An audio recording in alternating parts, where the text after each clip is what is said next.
এই যে এটাই হচ্ছে লাঠিওয়ালা মাওলানা সাহেব, ধরেন ওনাকে। লাঠিওয়ালা মাওলানা সাহেব, আপনার কাছে এটা আশা করিনি। আরে কি কি হয়েছে ইন্সপেক্টর সাহেব? আরে মাওলানা সাহেব, চুরি করে এখন ভদ্রতা দেখাচ্ছেন? আরে বাবারা, তোমরা আমাকে শুধু শুধু ভুল বুঝতেছো, আমি তো কোনো চুরি করিনি। আরে লাঠিওয়ালা মাওলানা সাহেব, আপনি আমার দোকান থেকে 1 লক্ষ টাকা চুরি করেছেন আর এখন বলতেছেন আপনি চুরি করেননি? আরে ইন্সপেক্টর সাহেব, ওনাকে ধরেন আর নিয়ে যান। এখন চলেন মাওলানা সাহেব, আপনাকে জেলে নিয়ে বুঝাচ্ছি মিথ্যা কথার শাস্তি কি হতে পারে। তাড়াতাড়ি চলেন।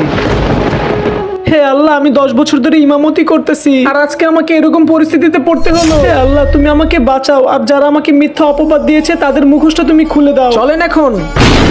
দাঁড়াও। লাঠিওয়ালা মাওলানা সাহেব নির্দোষ, কারণ চুরি হয়েছে আমার দোকানে তো চুরি হয়েছে। তাড়াতাড়ি সত্যি কথা বলেন, কে চুরি করেছেন? আরে ভাই, তোর কাছে তো টাকার কোনো কমতি ছিল না, তাও তুই চুরি করলি? আরে ভাই, তুই এত বলদ কেন? টাকা না হয় আমরা চুরি করেছি, কিন্তু এটার অপবাদ তো আমরা অন্য কাউকে দিতে পারি। কিভাবে সম্ভব এটা? আরে এই চুরি করা টাকার অপবাদটা আমরা লাঠিওয়ালা মাওলানা সাহেবের উপর চাপিয়ে দিব, এরপরে তাকে সবাই অবিশ্বাস করা শুরু করে দিবে। তোমার টাকাগুলো লাঠিওয়ালা মাওলানা সাহেব চুরি করেছে, আমরা নিজের চোখে দেখেছি। চলো আমরা পুলিশের কাছে গিয়ে কমপ্লেন করে আসি। হ্যাঁ হ্যাঁ ভাই, চলেন চলেন। চুরি লাঠিওয়ালা মাওলানা সাহেব করেনি, এই দুজন লোক করেছে।